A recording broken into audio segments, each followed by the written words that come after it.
Hello and welcome back to the Trick Play Podcast on Fresh Take Network. I'm Simon Chaskovsky here with Caleb Peterson. Man, I had to go anger bike. I just biked up a hill because I was so mad. I was up 20 goddamn points. Tyreek Hill sucks. God damn it. I'm so mad. And I thought I was going to be rich. Fill an entire parking structure with that. Build an entire baseball stadium. Yankee Stadium is filled with Lambos. Hello and welcome back to the Trick Play Podcast on the Fresh Take Network. I'm Simon Chaskovsky here with Caleb Peterson, and shortly we'll be breaking down all the sports-related news, rumors, and drama that you will want to hear about. This week we have a lot of things to talk about. We'll be opening up on the NHL side of things, talk about the whole Senators drama. Obviously a lot of stuff happening there. Then we're going to talk a little bit about the Adam Johnson, all of that stuff that's been happening, get into that a little bit. Then we'll move into the NFL, I believe, and talk about the trade deadline and the Raiders firing both their head coach and general manager, which obviously they haven't had the start of the season that they necessarily want, but it was still definitely a shock. Then we'll move into the NBA, talk about the James Harden trade, and we've already had quotes from both sides flying all over the place, as to be expected whenever it comes to James Harden. Then we'll go into the MLB, talk about the Texas Rangers winning the World Series, just like both of us predicted, because we are MLB gurus. Caleb, are you ready to get into it? Absolutely. Just the other day, we had some big developments in the NHL world. I believe one of the longest tenured general managers in the entire sport was fired just the other day, Pierre Dorion of the Ottawa Senators. After a long, I believe it was 8-year run. He was here since 2016. Saw lots of ups and downs. Saw them going to the Eastern Conference Final, almost making it to the Stanley Cup Final in his first year, making a bunch of big moves, sending away Mark Stone, getting young players like Josh Norris, Tim Stützle. But ultimately, at the end of it all, he met his downfall after recent news around a trade involving Evgeny Dadonov, where I believe they didn't disclose his no trade team list. Yeah. Which is obviously a big no-no, and I think that was just kind of the straw that broke the camel's back after years of the Sens trying to rebuild and trying to build a good core and just none of it having working. What do you think about this move, Simon? Do you think firing Dorian was the right move? Do you think it had been too long, or do you think they should have had a little bit more patience with him? Considering they're losing a first-round pick for this thing, considering the consequences is kind of what I mean here, I feel like it's warranted. You lose a first-round pick, then you probably should get fired by your team for whatever you did. I think that losing a first-round pick for this entire thing is a little harsh. I think it's the main thing, because I think the big thing here is less about the fact that he got fired and more what actually happened. Because obviously they had the Evgeny Dadonov trade debacle. Fucking bullshit. And then Shane Pinto getting a 41-game gambling suspension.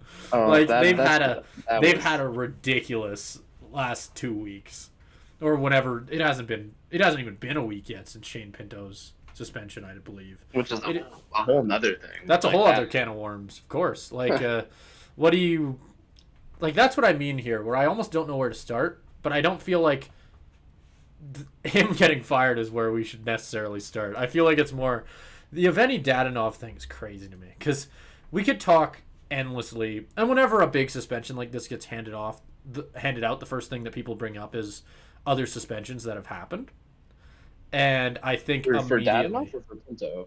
For both, frankly, and think about it like this, mainly the Dadonov thing, actually. If you're gonna, because Dadonov didn't get suspended, but it was the first round pick. No, right?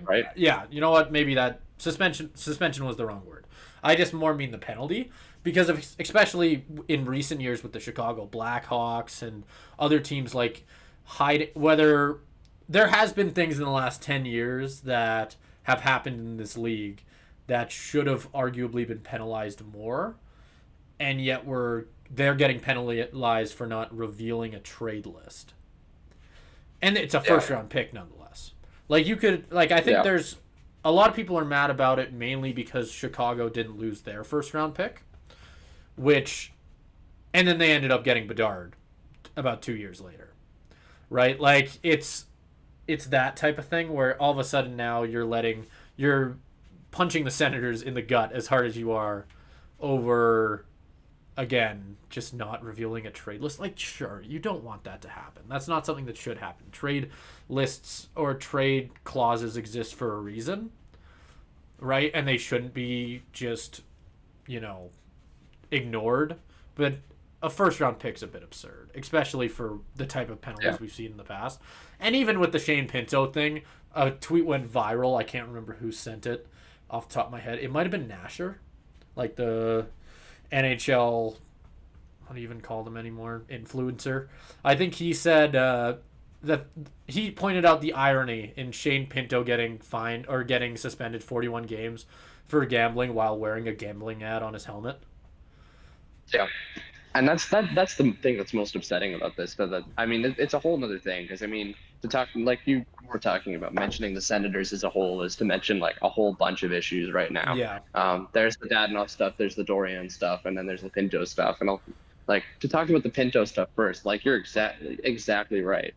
That whole, I think it's dumb how much it's all of these leagues. It's the NHL, it's the NFL, but you see all of these ads for gambling everywhere. You see the NFL promoting it. You see, I don't know if you've watched any of the Thursday night, Sunday night football things in Canadian, on TSN Sports Center. Bad. They will cut from as soon as it goes to halftime. They will cut straight to Luke Wilson or whoever, David Sanchez, promoting who they think is going to the over-unders on this specific gambling website. I don't even know which one. They've got teams with it on the helmets. So. And then they'll turn around and hand out suspensions to guys like Calvin Ridley or Jameson Williams or Shane Pinto, to where they're these huge suspensions. And I get it because you want to preserve the integrity of the game, but especially when it's stuff like what these guys were doing, where it's gambling not even on, I believe, I could be corrected, but I believe all of those instances were either not on even the league they're in, or just not on the team, not in one of their matchups. I get it a little bit more if you're gambling on a matchup that you're playing in, because then you can affect the results. Yeah. But if you're gambling on a matchup that you're not in, yes, I think you should still punish it. I don't think it should be allowed because of the position these players 41 are in. games but is it's the magnitude of it. Yeah. Because you see players doing significantly worse things. Or if stuff, you wanna, domestic violence in the NFL, and that doesn't get nearly punished enough as gambling on another team outside of this facility. If you want to make the punishment match the action, fine them. Yeah. Gambling, you're gambling if they are trying to make money off of, let's say they do gamble on their own team, fine them $1 million. All of a sudden, they're not going to be gambling on their own team. I guess the thing is when you have players that are that rich, they're not going to care. Yeah, but if they're gambling, but that's what I mean. You're not gambling on your team because you're rich. It would have to be a big fine. It would also $1 million is not going to cut it. Yeah, but you get what I'm kind of trying to say though. It's if they're trying to make more money by putting their paycheck on the line and trying to, let's say they're trying to throw games, fine them. Literally look at how much they spent, and if, let's say, they make money off of it, fucking throw the table at them. Rake in all of that money, right? Because you can. That would make more sense. Suspending them for it just feels weird. Especially for that long. I agree with suspension in the case where they're betting on their own games and doing stuff like throwing their own games, because that compromises the integrity of the game. But if it, I completely agree with the fines. If it's this is, they're betting on another team or another sport, at that point, who cares? Because it's I don't know, a suspension of 41 games, what's that going to do? Sure, he'll never gamble again. But if you fine him double, he's probably not going to gamble again either, because that can serve as a warning shot. That could be a fine and then a suspension for double offenders, that kind of thing. It just seems like the punishment doesn't fit the crime. Yeah. Yeah. I don't know. And you mentioned that there's just a ton of things happening with the Senators. I think one of the crazier things is the new Sens owner has now. I'm sure you saw this comment, which a lot of people have already started to point fingers at Bettman specifically regarding it. But I'm gonna butcher his last name here, but Michael Andlar. This is the exact quote.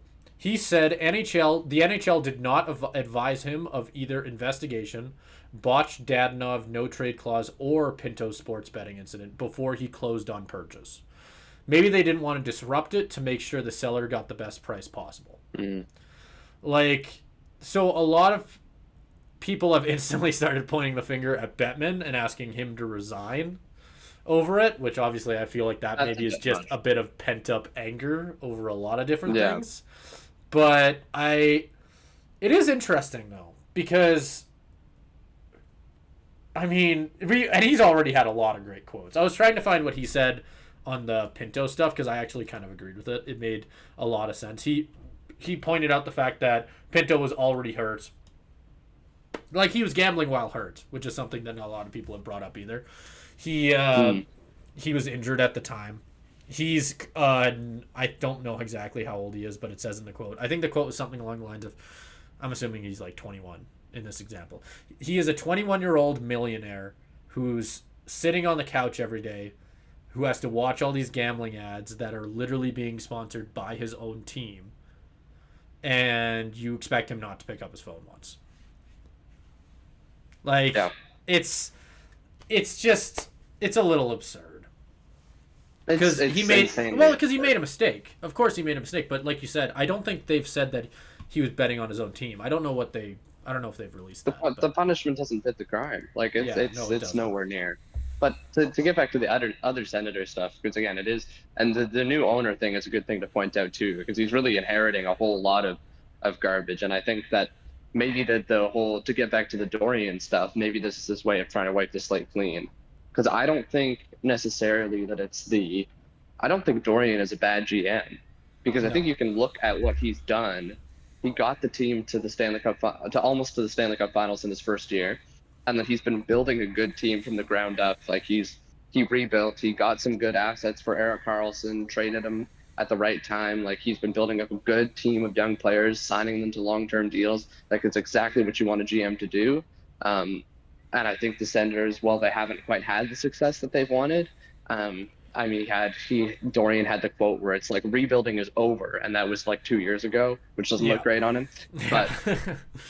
But still, he still built the kind of core that you look at and go like, oh, this team can definitely contend for the playoffs at this point if they just get a couple more pieces. And considering where the Senators were, I don't know if you guys remember like the COVID year, where they were considered like the worst team in the NHL by a long margin. Going from that to where they are now is still impressive. Like, I do think he's a good GM. I think he's going to get a job elsewhere.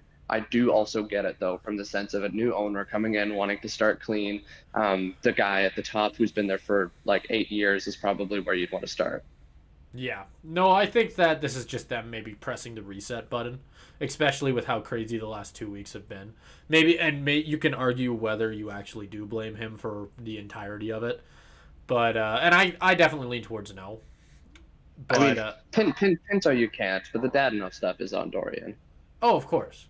But the thing is, it's also the type of thing where one mistake, which, I mean, forgetting one thing over 8 years. Is like, I don't think it's about that, though. I don't think it's about the Dadonov stuff. I think that gave them a reason to do it, but I don't think that's why. No, I do agree with you. I think I do think maybe it's more of a clean house type thing. I agree. So do you think that, here's another question. I know, I don't know, I'm doing this all off the top of my head, but I believe it's DJ Smith is the coach of the Senators, and he's been there for a long time. Do you think he's going to get the axe anytime soon? Because I know there's been rumors about that. I'd have to double check. Have the Senators started this season? Like, what's their record? They are currently 4-4. My answer's no. You do not fire coaches 4-4. Like, I think that if they do fire him, it would come in the offseason. I don't think they'd do a mid-season firing of a head coach who's currently even. Right? Yeah, that's the good thing. It's like, I could have said the same thing about Dorian, though. It's like, why do you fire your GM like 8 games? But do you blame the coach for poor trade management. I mean, maybe the Shane Pinto stuff, but like, I don't know. I don't know, but you could also blame the coach for, like, I think Dorian's built a good roster and him not getting a lot out of his players. That's true. Yeah, well, that's what I mean, but that just comes down to performance, and like I said, 4-4.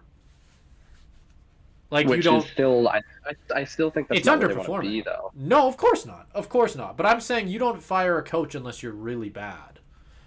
I think that or you've been there for this many years, and sure, maybe you're not I'm really saying bad. maybe they won't in the next month.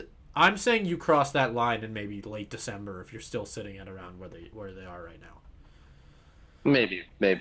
Yeah, I I'm don't just know. I'm saying that thinking if you they don't really fire want a head to coach clean at house, 4-4. If you really want to, yeah.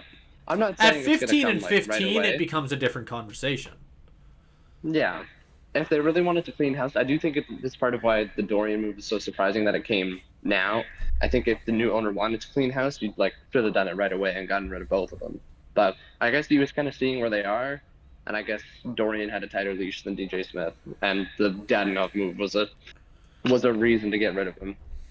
Maybe it's a thing to look for though, in terms of DJ Smith having a short leash. Yeah. No, I think if there's a similar mistake, then I don't know how much longer he's going to last, considering he's already one of the longest tenured coaches. Yeah. No, I don't know if I disagree with you on the short leash thing. I just don't think that it would happen unless the Senators really can't figure it out in the next. I'm saying that he still has a chance to save his job. I don't think that right now they're looking at that head coaching position thinking he's already gone. I think he's going to have an opportunity in the next month and a half to save his job. But whether he can do it, I think is a different question. But what I wouldn't be surprised at is if I'd see what you say where if they're still even, maybe they fire him then. But I think the most likely scenario is they give him the season. At the end of the season comes, it's a strict, did you make the playoffs? If so, you can keep your job. If not, then no, I don't disagree with that. Of course, and I did say that. I opened with that. I think that I think the most likely thing, if he gets fired, it'll be at the end of the season. I don't know necessarily that you fire. You do not make a big head coaching change at the middle mark of the season unless there is some sort of controversy or you are seriously underperforming. Yeah. That's fair. It'll be interesting to see how it goes, because I mean, something like new ownership doesn't come around very often for these teams, and it'll be really interesting to see how the repercussions continue to play out after all the stuff that's gone on with Dorian. Yeah. So we obviously started off with a bit more of I don't want to call it necessarily lighter, but we're going to go into a bit more serious of a topic. So just opening with a bit more of a warning, we're going to try and focus on the more conversational parts of it because it's opened a lot of doors to conversation about player safety, especially in hockey, but we're going to be talking a little bit about the death of Adam Johnson, who sadly passed away after he collided with another player while playing in the, I believe, English Hockey League, where he got a skate blade to his neck and passed away not long afterwards. And it's happened a couple times throughout hockey's long history where a player has collided with a skate, whether it be wrist or neck. Last year, we obviously saw Evander Kane, and going back further, we saw, I believe it was Jussi Jokinen for the Florida Panthers in 2001, and then even further back, Clint Mahavlik. I don't think I said his last name right, but you know what I mean. It's something that a lot of people have, especially now that the one biggest change is all of those players prior obviously survived. And now that we have seen somebody, especially as young as Adam Johnson was, pass away from it, I think it's opened a lot of conversation as to why neck guards aren't mandatory in big leagues like the NHL. The WHL just made them mandatory, but prior to that, the CHL, it wasn't mandatory, and I'm assuming the rest of the leagues in the world, it wasn't mandatory, which I think we might be seeing a lot of changes to that coming. And we've also seen people asking for wrist guards to become mandatory, which is also an entire other conversation. But I'm curious what you think, Caleb, about this entire thing. Obviously, we don't see a lot of neck guards in the NHL, but do you think that could be a change that might be coming? I think it'll definitely change in terms of the player side of it. I mean, we've already started to see players like TJ Oshie was somebody who recently started using net guards after the news of what happened to Adam Johnson. And I think you may start to see that in terms of like kind of a grassroots coming up from the player side of it, starting to wear net guards, which I think is really good. And I think it could start kind of a greater movement. I don't know if it's at the level quite yet where we're looking at it from an NHL standpoint to where they're actually going to make a move to make it mandatory for everybody. Because I don't know. The thing that I compare it to, and I kind of compared it to before the podcast too, is the helmets debate back in like in the 80s, 90s, where helmets were not mandatory in hockey for a very long time. And then eventually there was a rule, I think in like the mid 80s or whatever, where they became mandatory. Some people could still wear it if they were in the league since a certain time. And so you saw people wearing them up to like 1997 was the last season where you saw somebody without a helmet. And I bring that up just to say, like, you made a good point before the podcast, Simon, about how like we didn't know what we do about concussions now, and so that might have been an influence on it. But I do think it is still crazy to think about that people were playing hockey without a helmet as like 25 years ago. And that wasn't really the reason not that they long ago. introduced helmets either, which is something that I also brought up, because the whole movement around concussions didn't become a thing until maybe the late 1990s, I believe, if my memory serves me right. And I think in the NHL it was even later. I think it started with football and and a couple other sports, but I know the NHL wasn't as quick to it. The 80s, it was more about just in general, like you are playing a sport on ice where you're all moving 20 miles an hour. Maybe we should be wearing helmets. Like it was more just logic than actual science. And obviously it worked out because we now know what we now know about concussions and CTE and a lot of other conditions that can be influenced by head contact and stuff like that. And I'm starting to wonder if I think that this could be a very big domino. I do think that it was a complete freak accident.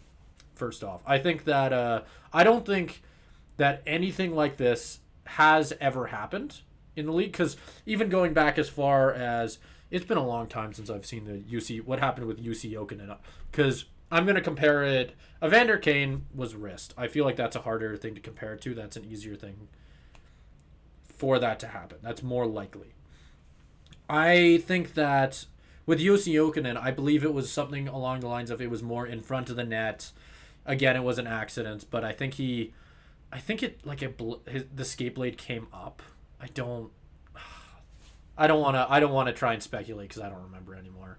But what I can say for this one is it was like after watching what happened with Adam Johnson, I can say that what happened there will never happen again.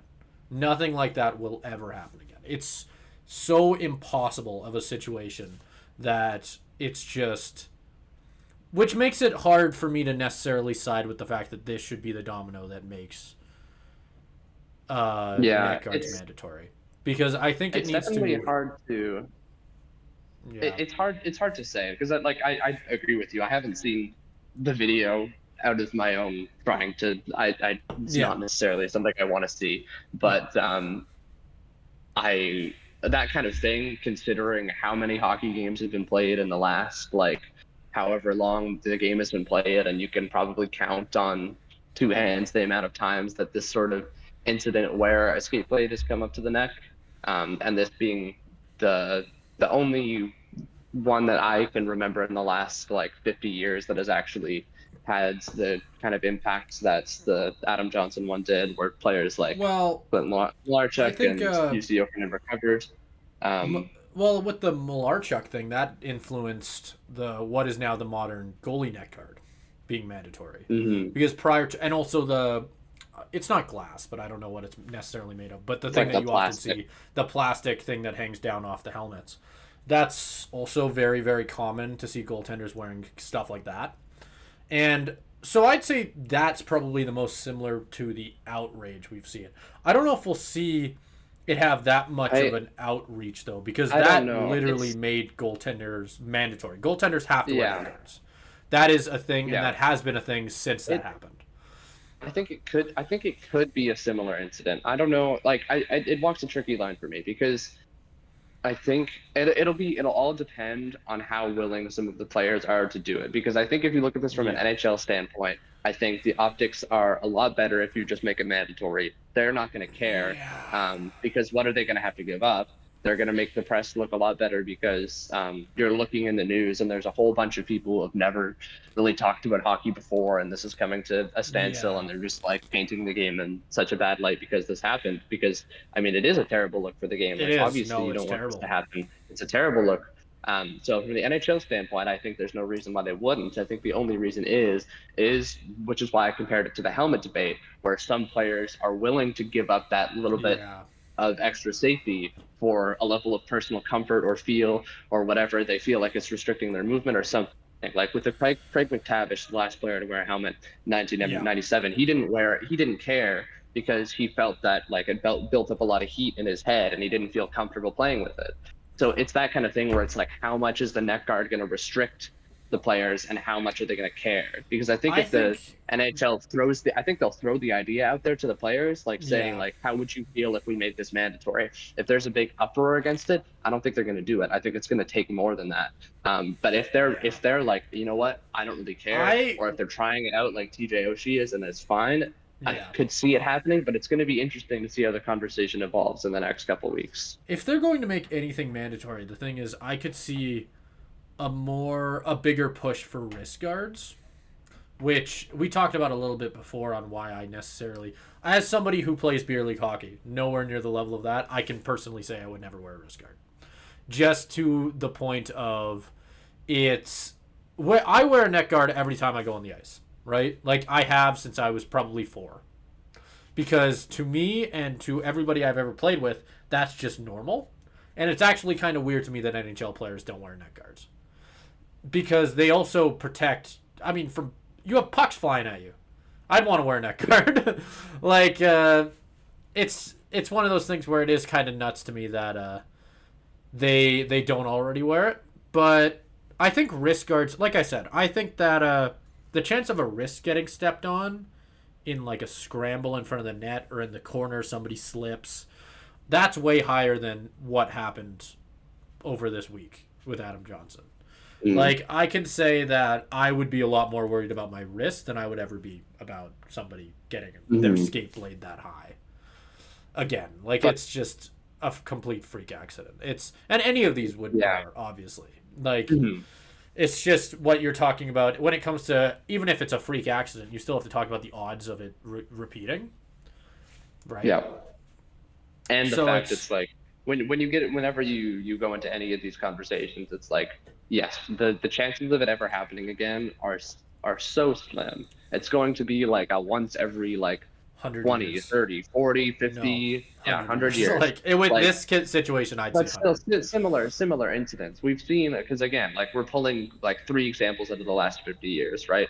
Like Malarchuk, Jokinen, and Adam Johnson in terms of stuff that's happened in the neck, like 3 in the last 50 years. Obviously, Yeah, Clint Malarchuk and Jokinen were able to recover, but that also does, like having read The Crazy Game by Clint Malarchuk, it's yeah, like that the physical injury was not the only thing that mattered in that, because of like the post-traumatic stress disorder he developed yeah, from, yeah, like you yeah, got it back there. So you know very well like how that almost resulted in him taking his own life just because of the yeah, effects that it had on him. So you have to think about it beyond that too, of how traumatic an injury like this can be. yep, So it's kind of a thing where um, you think, okay, it's only going to happen about like maybe 3 times every 50 years. That's the current rate we're seeing it.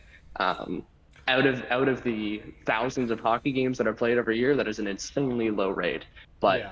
And can if just to quickly if pop in, mandating it, because something yeah. that just a kind of a this kind of just occurred to me, and I think maybe this could be a conversation as well to maybe add to the idea that this could be something that is becoming more common.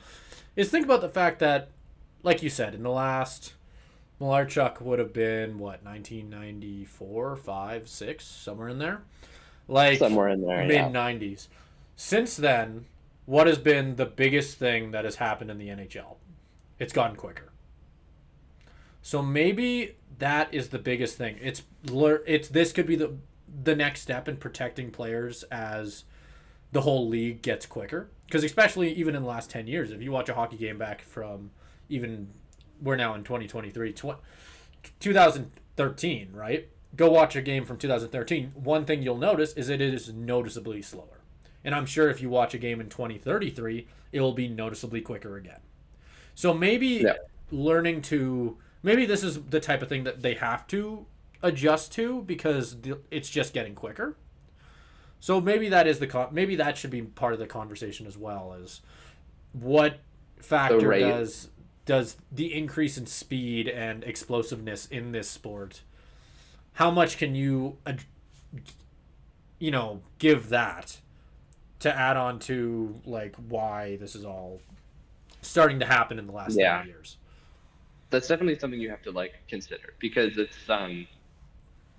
definitely is a factor, and it's like you don't really want to take the time to see if that trend will play itself out, No, of course. Where like it's like, oh, I don't know, maybe will the speed influence it to where it's going to happen at a higher rate. You don't want to leave that as a maybe, and so that's what I was kind of getting into. There's a lot of things there, right? Where it's like, what is a higher rate?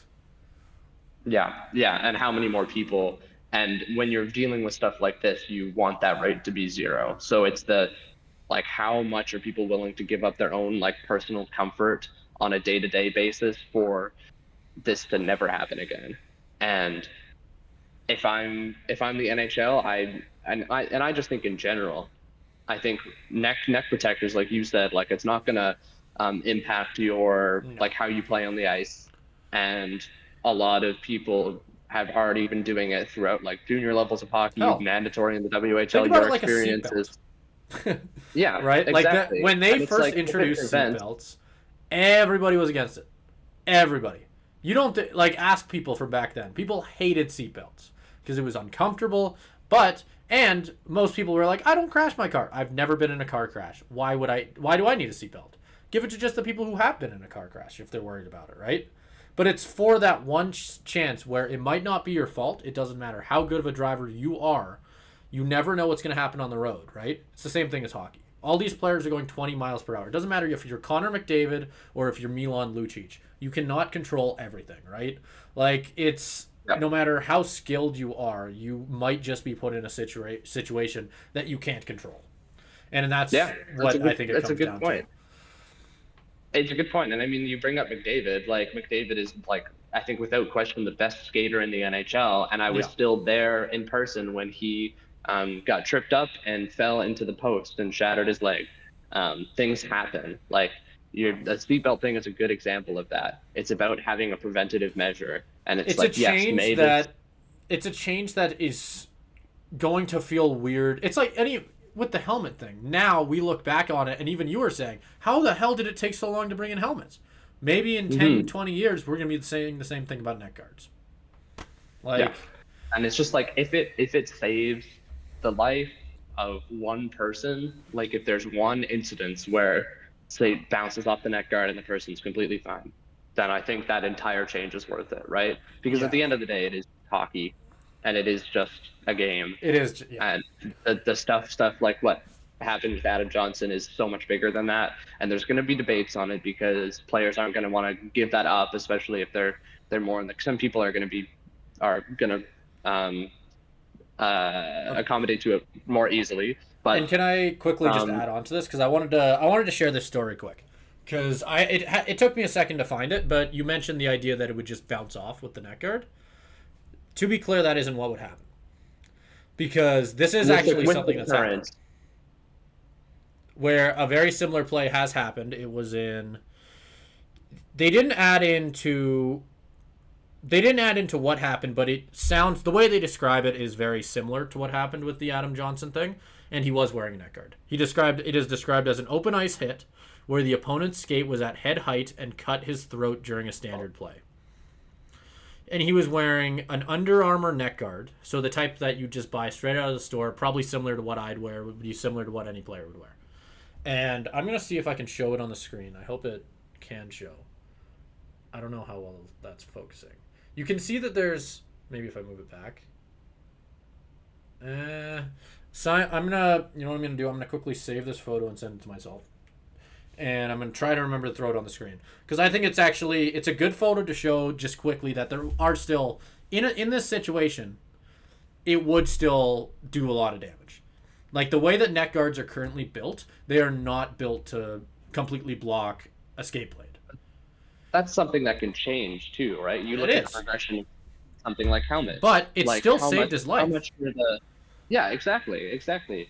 And then how much further can you take that technology? Like how much further are the current day helmets from like the Jopa buckets that people used to wear in the 80s and 90s? Like so Very much true. better, and they Yeah. probably prevent so many more injuries. How much further can we Hell, get with neck guards?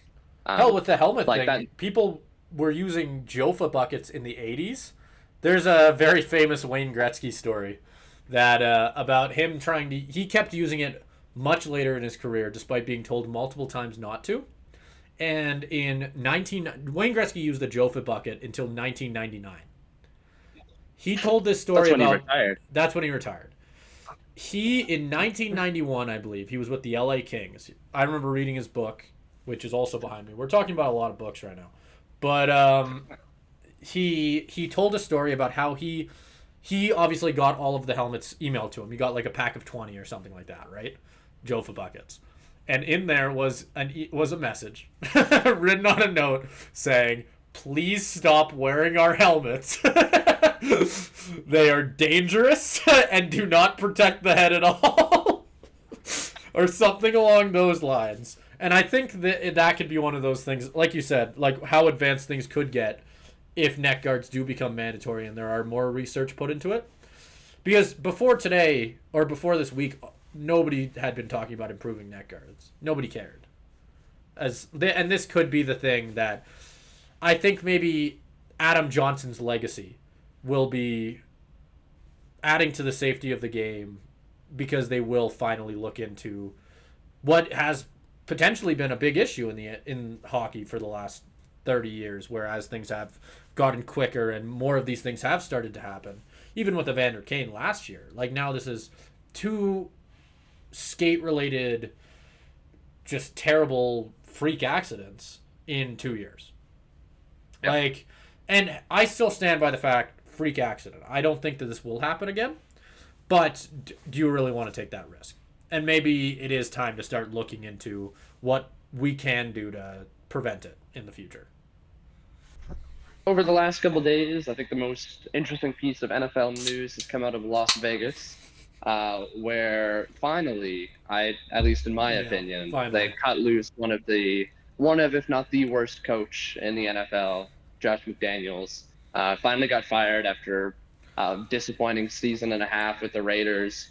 We no longer confusingly have two McDaniels in the NFL. It's true. It's true. The worst McDaniel has gone. They also fired their GM. Don't remember his first name, but Ziegler.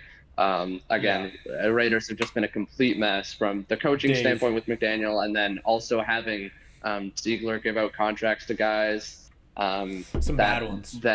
Some bad ones. They go get Jimmy Garoppolo, who's just I was going to say, what did they sign Jimmy G to? I don't know what it is off the top of my head, but it's way too much. Is it how long is it? Do you have any idea? I'm looking it up right now. That's a good 3 question. years, That's a good 72.5. Which is insane because another piece of Raiders news is that they just benched him. So there's that move. There's bringing in Devontae Adams, who wanted to play specifically with Derek Carr and then letting Derek Carr go. So now he wants out. The whole Chandler Jones thing, signing him long term, and then he goes off and loses his mind. Yeah. Although that's kind of not on the GM, but still. Yeah. And it's a whole mess in Las Vegas, and Mark Davis finally said it's time to go to both of them. What do you think about this move, Simon, and what do you think about where the Raiders are going to go from here? I don't know. Because when I look at that team, I think that the Raiders are going to be really bad in the next couple of years. I think that they do not have a lot to work with. And I do know a Raiders fan who is very excited about Aiden O'Connell. But the fact that you're excited about Aiden O'Connell shows how bad your franchise is. Because who knows? Well, Who knows? Who knows? Who knows? Maybe Aiden O'Connell works out. I don't think he played that bad. I mean, maybe he works out. Maybe he works out. The one game that I'm Aiden O'Connell just played, saying. I don't think he played that bad. But I think that's part of the reason McDaniels got fired is because of the inability to play Caleb, a guy are you like saying Aiden that you are O'Connell. going to save your franchise? It's the same thing as the Flames situation. I don't know if you've been following Twitter in the last 2 days and how people have responded to Connor Zary scoring 1 goal and getting 1 nice rush up the blue line, and all of a sudden he's the Flames franchise savior. Any situation where you believe that a slightly above average performance is going to save your franchise is a sign of the situation. Okay, it's not, but it's the thing where it's like you're giving a young guy a chance in a situation like it's the kind of thing because it's why we got to bring it to the Flames. It's why you get so mad at Daryl Sutter because you're just simply not giving young guys a chance. When you're looking at this Raiders team, they have a young guy in Aiden O'Connell who showed a lot of promise, who played really well, almost beat the Chargers. And instead, they're throwing in McDaniels made the decision to throw in a guy like Brian Hoyer. You can say what you want about Garoppolo. Sure, they started him because they gave him a big contract, whatever. But then when Garoppolo was out, they chose to play a guy like Brian Hoyer over a younger guy like Aiden O'Connell, who is not only better, but has a significantly higher upside. Is Aiden O'Connell going to turn around the franchise? No. But it's the kind of thing where it's such a no-brainer move to start the young guy. Is Hoyer going to turn around the franchise?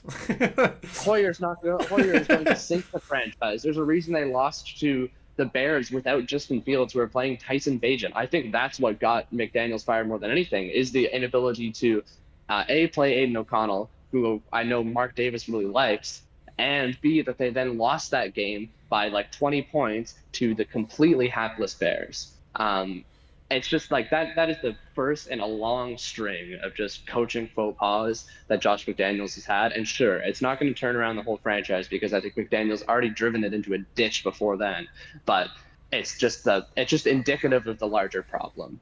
And it's the kind of no-brain move that, yes, people applaud it because it's just, oh my God, it's such an obvious move for so long that you're finally getting your shit together and pulling one decent move out of your ass. That's why people get excited about it. And that's why you need to move on from a guy like McDaniels that can't make the obvious decision to play their young talent when they have it. It is crazy to me that he got a 6-year contract after everything. I also want to talk about that. Because I'm currently now paying. I wanted to point out his coaching record. Yeah, that too. Terrible. Yeah, but even before this, do you have a guess for how good he did with the Broncos? Oh, he was terrible. It's one of the worst coaching stints in the recent history of the league. Okay, well, I don't know about that. But 11 wins, 17 losses. I think that's really bad, but like, and I know. I'm just talking about records here. I'm talking about stats. He actually had a step down. If you know what, that should show anything, right? If anything. The funny thing that I wanted to point out as well is in the article that I have pulled up on ESPN, the one thing that they do point out is on the merits of their records for McDaniels and Ziegler and the season they'd had so far, they did not deserve to go, is what ESPN says. Because there's no way. Comparing and they end up turning around towards the second half of the article saying that they believe that maybe there's something else there, like maybe in the room or like something else, another reason. No. And their argument, I'm going to tell you their argument before you go off here. There was that they had John Gruden in his first stint his second stint with the Raiders, sorry. He went 11-21 to start it. Kyle Shanahan with the 49ers started off his stint 10-22. Dan Campbell, who started his Lions career 4-19-1, and since has gone 13-4. Like that's the argument that they use, is that maybe it's too early. That is why you can't just use stats and wins to determine how good a coach is, because that ignores all of the context from guys like Dan Campbell. Dan Campbell inherited a terrible Lions team. That Lions team was absolutely god-awful, one of the worst teams in the league. And he started that bad because he had a bad roster, and they're in the middle of the rebuild. So yeah, it's fine that he went 4-19 or whatever, because that was not the expectation. Josh McDaniels inherited a Raiders team that people forget was actually pretty decent. You have a guy like Devontae Adams from the very start. You have stars on defense like Max Crosby and Chandler Jones. They had a good roster. They were turning it around. You look at the guy who immediately preceded him after John Gruden got the axe for being like racist and homophobic or whatever. Yeah. Rich Bisaccia, where he was an interim coach and he took this team and they played their asses off under him and they did amazingly well. I believe they made it to the playoffs. If they didn't make it to the playoffs, they were like a game short. I think that might have been the season where they lost to the Chargers in the last game, but they made it incredibly close. Or they made the playoffs. I don't remember what it is, and I can't verify that right now.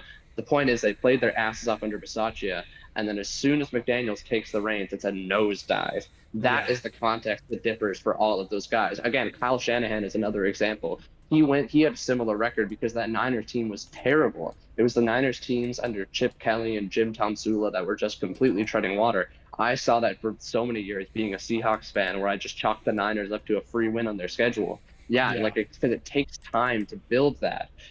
McDaniels already had a roster like that, and he got worse from what was there before him. And he also already has a record that proves that he is a bad coach in Denver.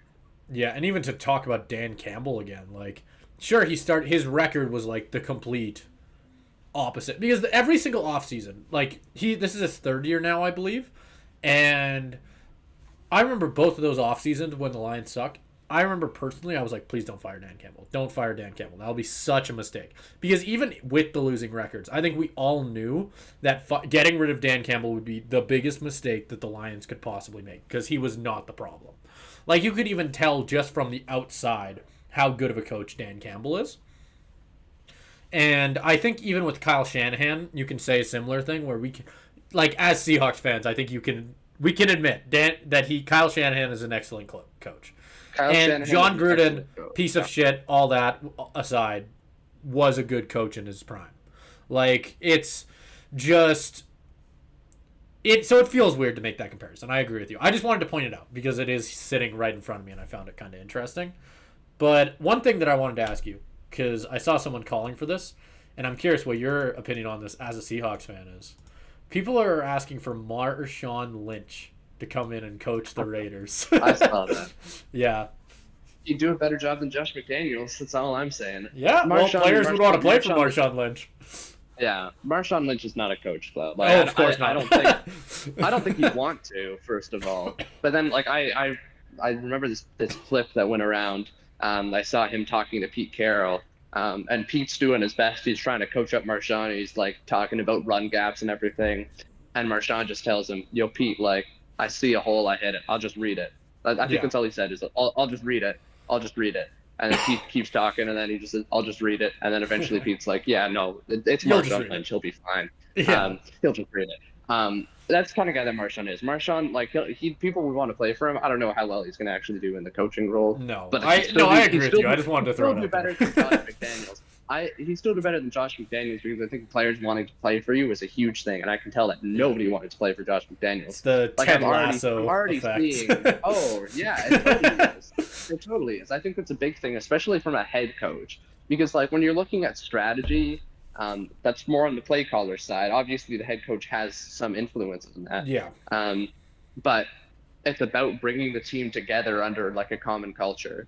That's what the head coach's like main job is, and that's why you see guys like Pete Carroll have such sustained success. Even like Bill Belichick, you may say, oh, but that's like a thing where he's so strict on his players, guys don't want to play for him. I don't think that's true. I think part of the reason he's done so well is people want to play for him, even though he's strict. It's a dedication to winning, and they have built a great culture there in terms of everybody having their own responsibilities and knowing that it's all for a common goal. I don't think they have that because when you try to, this is the issue with all the Belichick disciples, is when you try to instill a culture like that in a place where there's constant losing. Yeah. No, I completely agree with you. I think that there are a lot of things that definitely led to the McDaniels firing, and maybe the record isn't the right way to look at it. I think even if you could maybe look at it as him not necessarily having a lot of time to get it all figured out, I think we all knew that this was going to happen. Whether it happened now or at the end of the season or at some point next year, it felt like McDaniels was never going to be the permanent fix for this team. Yeah, and it's a good thing you pointed out because it's like it is a sign of how poor it was going because of how early in the season we are for when Yeah, he's fired. We're yeah. only like 8 games in. What It's is not it very like? common that we see this. Like, I mean, the last time I No, can it's remember it very happening rare. is Myers, right? Like, he's the big example of it, where he was Meyer fired even fairly lasted early. longer than this. I mean, I guess not overall, but into the season he lasted longer. Yeah. I think it was getting into like week 13 before they axed Urban Meyer. Ah, was Um, it? I think it was pretty. I think he made it pretty far into the season before they axed him. It 8 didn't games feel. into the season is pretty. Because when you axe your coach, like it's a pretty hard reset for a football team when they're like Okay, already you're right. midway through the season. He got fired after. Oh wow, dead on. 13 games. Memory like a steel trap, but um, which makes sense. And I mean, like Urban Meyer firing, I think it was still worse. I think Urban Meyer is still a worse coach, obviously, because Urban Meyer got fired that far into his first year. Josh McDaniels at least made it through one before getting axed midway through the season. Um, Yeah. but yeah, it is comment on how just terrible this Raiders season is going. Well, I think people didn't have very high expectations for them, and their record actually isn't that bad. Again, it's the kind of thing where record doesn't tell you anything. Um, because I'm listening to my favorite NFL podcast around the NFL. One of the guys on there said like, yeah, the Raiders are 3-5, but they feel like a 1-17. That's kind of what Yeah. this Raiders. Well, and that's very true as well. Where like I thought that they were doing way worse. Like Yeah, it's like 3-5. They're 3-5. It's not terrible. no, If of they course win, not. if they had one more game, they'd be 500 and be in the midst of the playoff race. But it's not. That's not how it feels. That's not how it feels. Wow. So this is a comment that I've just been scrolling through the rest of this article because I didn't get a chance to read all of it. This is an interesting quote to me that I wanted to bring up to you. And I'm curious what you think on this. I think that between me and you definitely have more of the football knowledge on, especially head coaches, regarding a topic like this. And the exact quote is, outside of maybe Urban Meyer,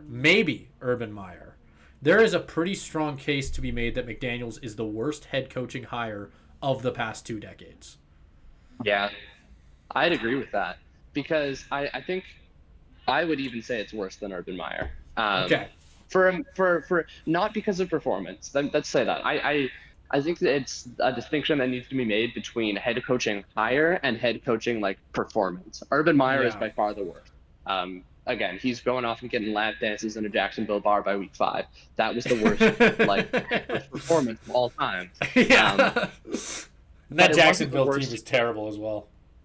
It was. And it's like, I don't think that was the worst head coaching hire of all time. Hire is in a decision made by the owner for a guy to hire. Because Urban Meyer, as bad as he was, he had a resume. He had had so many great seasons at Ohio State. Like, he was considered like a great college coach. He had the results to back it up.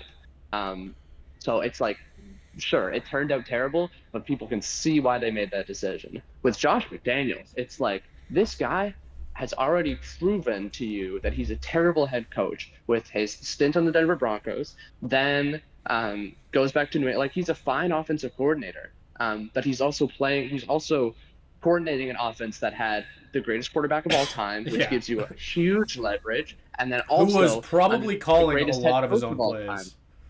Probably calling a lot of his own plays, and then you also had the greatest head coach of all time. And then there's also the thing about how Belichick disciples never work out outside of like Brian Dable.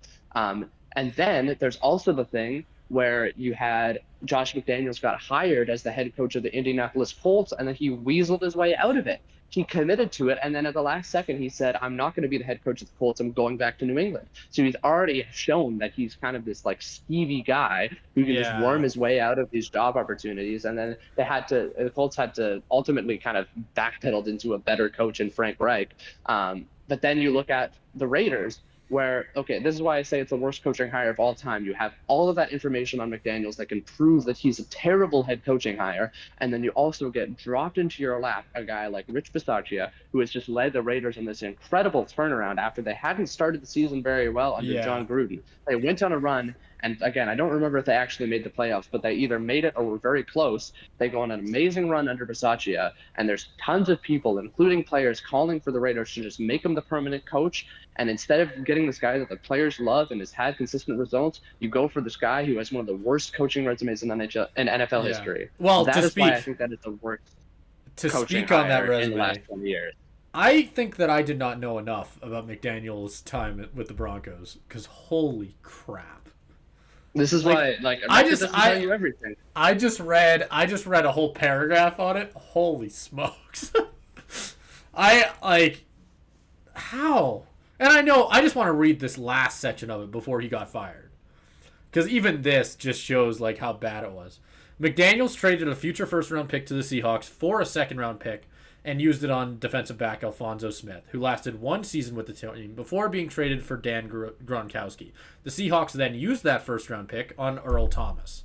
McDaniels was also fined for videotaping a 49ers practice in London. Reportedly, he told his players he could turn any high school quarterback into an All-Pro, and started 6-0 before finishing his Broncos career by losing 12 of the next 17 games. Holy crap. That is just the end, by the way. I could go into the beginning is more about like Jay Cutler and Tim Tebow, which I feel like everybody's heard already. But that's more the stuff that I didn't know. And it's wow. How do you hire that guy? What are you doing? Yep. If I knew that, I would have been like, what the fuck? Why are you bringing this guy back? Everybody already knew it was a stupid decision the moment it happened. Like, I don't know how this experiment lasted this long. It's such a good, like, if I'm a Raiders fan right now, I am over the moon. Like, I'm over the moon. Yeah. And you hope Mark Davis can find a guy. Like, I don't think we'll see Antonio Pierce as their new interim guy. Yeah. He's given a speech A lot of about people like touching his players him. He seems like a player's coach, which is what they need. I think he'll be better than McDaniels, but I don't know. Maybe they'll be looking somewhere else after, which will be interesting. The bar is very low, considering the two Raiders coaches they currently have on payroll for the next 5 years. But it'll be interesting to see where it goes. Again, finally, for Raiders fans, they get to see hopefully competent coaching. I don't know how bright the future is anymore, though. Yeah, it's rough, and they don't have a lot of talent on the team, and they definitely don't have a lot of young talent. Yeah. They've been a dumpster fire for the last few years. There was hints of them being good, and that started under Gruden, and then kind of peaked under Bisaccia, and then it's just been all downhill from there. They had a good roster at one point, but it's gone all downhill from there, especially at the quarterback position. I think they wasted Derek Carr's prime. For sure. No, I agree with that. I think there was a point in the NFL where Derek Carr was definitely a very competent quarterback, and they did not give him many weapons before Devontae Adams, which at that point you can argue he was already out of his prime. So. Yeah, I would. Yeah. Well, anyway, unless they can rely on getting all of Jacobs' kids out on the field, I don't think they're going to have a lot of success, at least young talent-wise. So I think we might not be seeing a lot of contending from the Raiders in the next 10 years. Unless Aiden McDaniels is literally Tom Brady. Aiden O'Connell? What did I say? Aiden McDaniels. Aiden McDaniels, baby! You know what? Throw McDaniels out there at quarterback. Bring him back. I miss him already. Oh, God. Oh, God. Wow. So, in one of the bigger news out of the NBA this week, or I believe this week, I think it was about 2 days ago now. Yep. Still in the week. James Harden is finally out of Philly. The city of brotherly love was not lovely enough for him, I guess, as he is now moving on to L.A. to go play with pretty much every star you could name from the 2010s, and we're going to see if it can work. They now have a starting lineup for the Clippers, and I pointed this out to you, Caleb, of Russell Westbrook, James Harden, Paul George, Kawhi Leonard, and Zubac, which is nuts.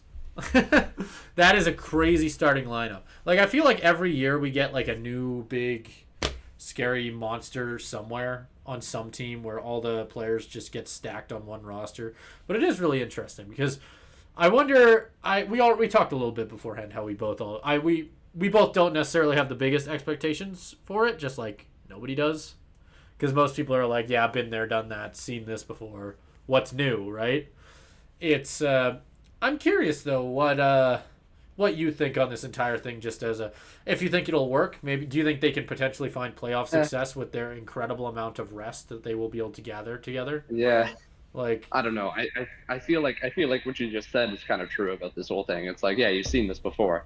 It's the kind of thing where it's like that specific group of players, yes, they all were very good at one point.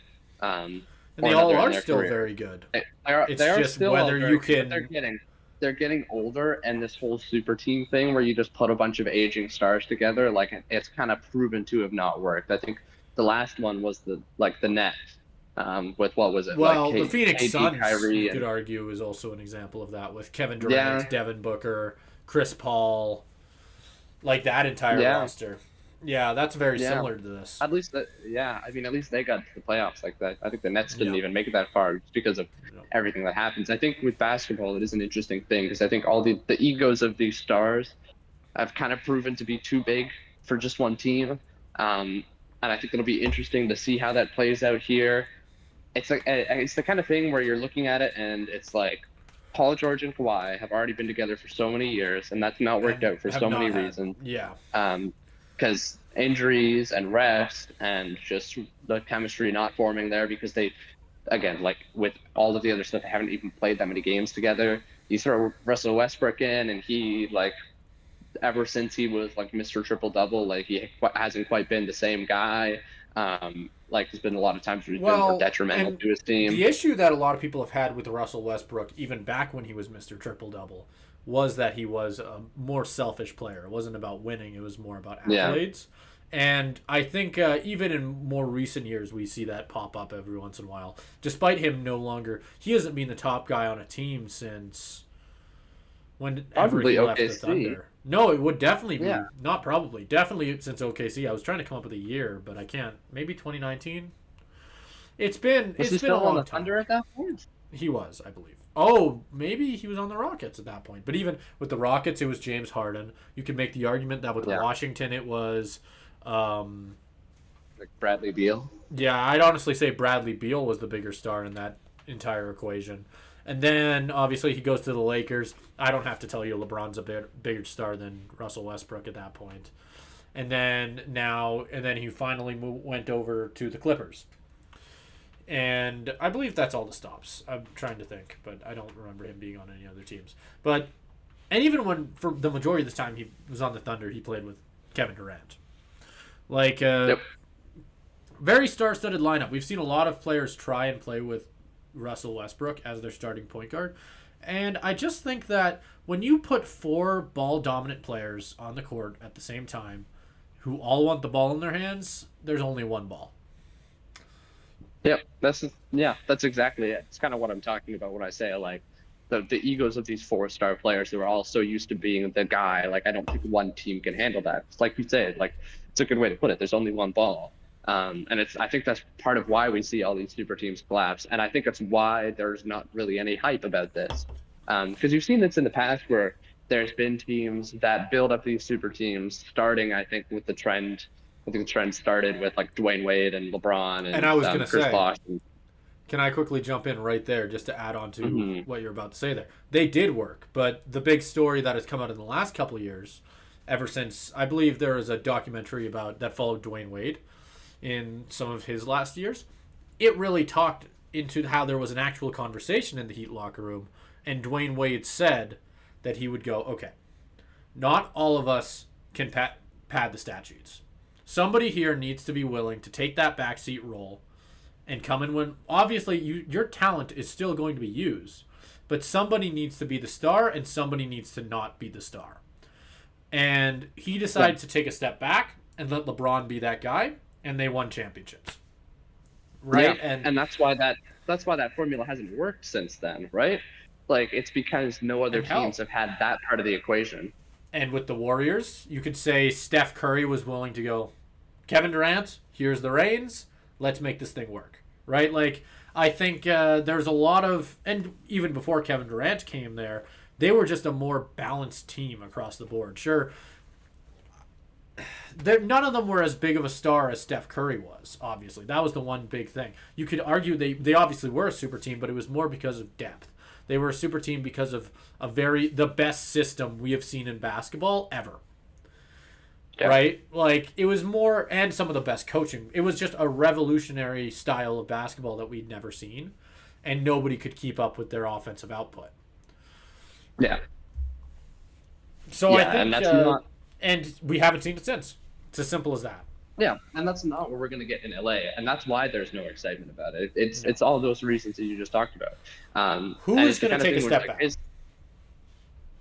None of them are. And it'll be interesting because, I mean, they're already like 3-2, so in the middle of the pack in the league, and I feel like that's just going to keep going. They're going to sneak into the playoffs like as maybe like a 5, 6, 7, 8 seed maybe, and then just get kind of like wiped by someone in the first or second round. Like, I don't see it kind of going any further than that,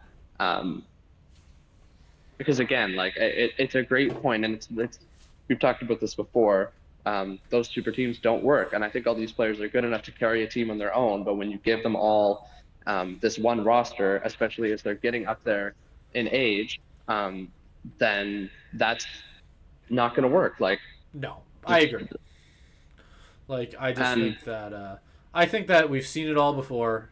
If the Nets didn't work, if the Suns didn't work, and we're seeing another super team with the Suns, obviously. Devin Booker, Bradley Beal. Who else did they throw in there recently? I'm blanking all of a sudden. But there's, like, they already have another Kevin Durant. I don't know if I mentioned him. He's still there. Like, they have another really stacked team over there. And we're trying to see if they can make it work. There's a lot of super teams. Hell, I mean, the most recent one that you could maybe argue worked was the Lakers. But that was a duo instead of 3 players teaming up. And I think that works so much easier than... And do you want to know why it worked? What people don't talk about that Lakers run, as somebody who watched it, I mean, I have a Lakers poster up there. I wonder what team I cheer for. As somebody who watched that run, I could say a big part of why we won was depth. Sure, we had LeBron and Anthony Davis, but if you run down that bench, we had a really, really solid bench all through the playoff run. And we got super lucky avoiding injuries and a whole lot of things. And even since then, we've seen Giannis win. Obviously, Giannis is the big star, but he won because that Bucks team had a lot of depth. Then we saw the Nuggets last year, where they won. Sure, Jokic, probably one of either the best or one of the best basketball players in the league right now, won. That team won because of depth.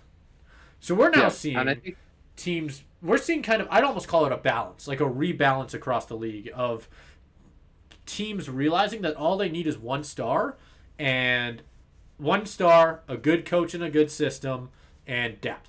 Those are the 3 keys to winning, and I think we're finally seeing that come back. Yeah, and I was just going to say, like, you put it perfectly, that's the new formula. Because, I mean, you can list so many more examples in the last few years. It's like, I mean, even with, like, to talk about players in this Clippers team, like Kawhi with the Raptors, like, that's the same kind of thing. Yeah, Kawhi was the star. That's another great example. He was the piece that they needed to get over the top, and then the Raptors had a lot of great depth. They just didn't have that top star. Because their issue is they'd always make it to the Eastern Conference, and then it's LeBron, and then they die.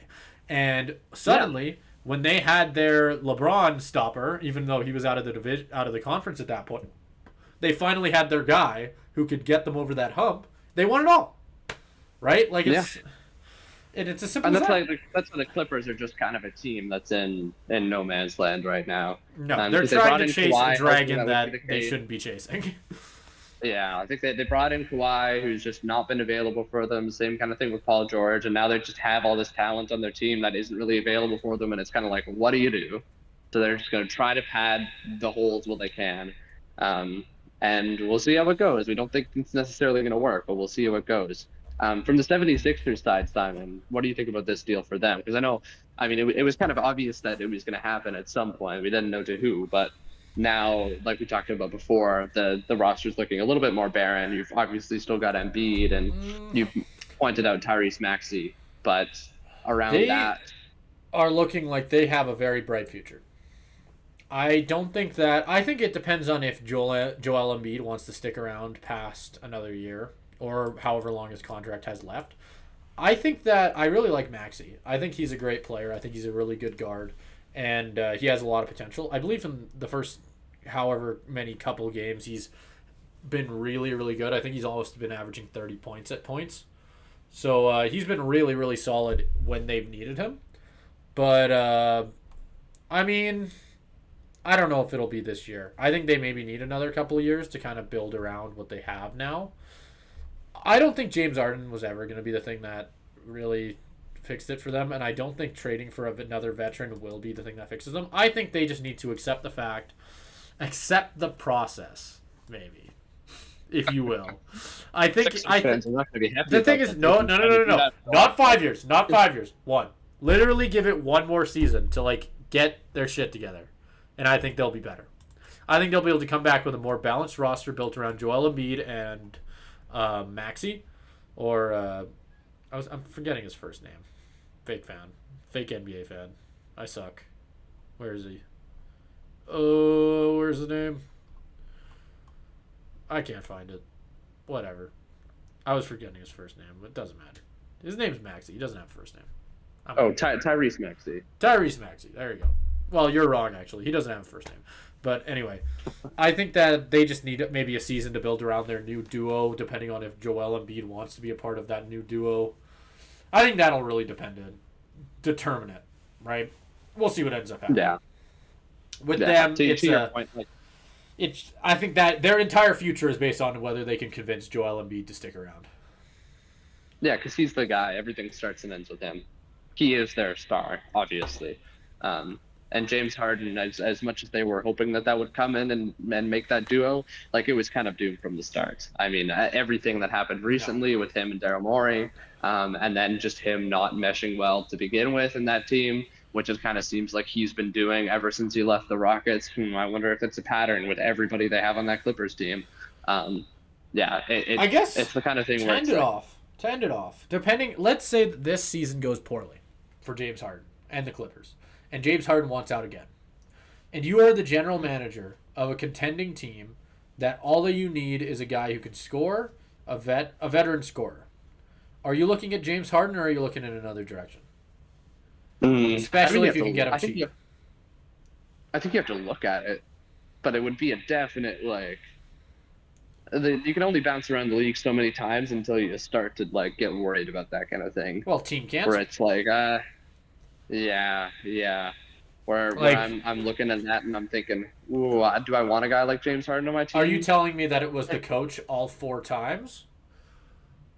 Yeah, like, I don't know, like, I don't see a team that's built around, like, I guess you don't know how the rest of the team is built, but, like, counting on James Harden to deliver a significant portion of your championship run, like, I don't see them getting to the finals or winning anything. I don't think I would. I don't think the Clippers are relying on him as their top guy. I don't think that's what they're looking for here, but I still think it'll be...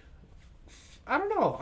I don't think they'll succeed. Just to be clear. I feel like I haven't really actually said that yet. I think I said I wasn't excited for it, but I don't think they'll succeed. I think this will be another Nets team situation where we just see a lot of players not playing and then they suck. So yeah, I think this is kind of just a Hail Mary play from the Clippers. It's like, well, if it works out, then great, but if it doesn't, it's like, I don't think they expected to go very far anyways. No, someone was going to have to take James Harden. True. The Clippers may have been a better fit than most, because it's like, why not, if you're going all in on the super team of aging stars, why not go on the big guy, the guy who's known for it. Yep. Thank you, everybody, for watching, listening, tuning in this week. If you liked what you saw this week, make sure to follow us everywhere on YouTube, TikTok, Instagram. You know all the places. Find us at I think it's this way. Nope. The Fresh Take Network. Oh, where are we? There we are. I'm in a different setting. That's my excuse as to why I can't find where that logo is. Oh. But yeah, find us on the Fresh Take Network if you want to find audio podcasts. But you know all that by now. Go check out some more stuff of ours. But anyways, I'm gonna end off with my shout out for the week. And my shout out for the week is going to go to the beautiful space that I'm in right now. This is the basement of the Woodward Library at the University of British Columbia, and it's just like, I don't know if you can tell from my one little area right here. It's just brilliant architecture. Really makes you feel like you're in a prison cell. Yeah, I was gonna say, Caleb, actually, like in the last week, it's been a rough week for you, huh, buddy? It was awfully nice of the guards to give you a camera, though. I know, right? Like, we can give a little tour. We've got it doesn't get a whole lot better from here. My favorite part is potentially just this giant vault door that leads to nowhere. It's a very intimidating little hallway down there. There's supposedly just that kind of weird liminal space little door there, and then you've got like a bunch of abandoned chairs. That's actually legitimately terrifying. Yeah, this is where I've been recording the podcast for the last couple hours. It's been a great time. I've really enjoyed it. You actually did invite Jason, if I remember hearing correctly. He just hasn't showed. Oh yeah, he just no-showed me. He just ghosted me. That's okay. It's okay. I understand. Like, people don't want to be here. That's fine. Yeah, honestly, I understand if Jason was just a little scared. Like, it was too scary for him. It was too scary for him. But I don't know. I really enjoyed this space. I had a great time. Yeah. Like, there's been like two people coming by. I mentioned this to you before the podcast. I'm very disappointed that nobody walked in while you were recording the podcast. I know. Well, we did have. One guy. Because I did. Did you? There was one guy where because there's a door right here that connects to a lecture hall, and a guy just was on the phone and came out, walked, heard me talking about, like, I don't know, James Harden or something, and then just immediately turned around and went back. You should have asked him what he thought of the James Harden situation. We could have gotten a third input. I would have. He dodged and ran from me so fast. I saw him for like a second. He booked it back into the lecture hall. Could have been like the ultimate interview. First ever trick play. First ever trick play guest. Maybe I'll continue to explore this little prison I've got here and see if I can find somebody for next week. Yeah, well, it's been a great space so far. Definite Thanks shout again out. for watching. I don't know what my shout out is. How many times can I shout out San Pellegrinos for pulling me through this? I don't know. That's lame. Give me a second. I'll come up with something better. Shout out to Connor Zary, because that whole thing was really funny to watch as a Flames fan. If you're not a Flames fan, you probably didn't hear about this because it didn't really make its way all the way around the NHL. It mostly just stayed over here in Calgary. But he scored in his NHL debut and then did like one play where he was like McDavid-esque, and he didn't score on the play, like, either. It was really, really nice, but he didn't score anything like that. And the whole Flames Twitter went nuts. Like, I saw like comparisons to McDavid. I saw people saying he was going to be the savior of the franchise. I saw people say so many wild things. So shout out to Connor Zary when he goes the next 10 games without a point because he's still a rookie, and that should be the expectation. I am so excited for his career. I'm keeping my expectations low because holy crap. Remember when people were saying that stuff about Coronado as well, including me? And he's still kind of gone to a lull. It's almost like rookies need 10 seconds to get it all figured out. So anyway, shout out to that. Shout out to Flames Twitter. Flames Twitter, you're great. Yeah, I mean, I think we're just so desperate for anything at this point that we'll take. As a Flames fan, I can say that. I was very hyped. We'll take one play. I was very hyped for the excitement that caused, but I mean, even his goal was kind of a fluke. Anybody would put that in. Yeah, it's better than anything we've had in the last month or so. True, very true. Okay, well, again, thank you for watching. Check us out everywhere. We're gonna hopefully I have time to put some segments together this weekend. We'll see. So you might actually get more content other than the main podcast for the first time in like 3 weeks. Let's go. It's gonna be incredible. Anyway, thanks again for watching.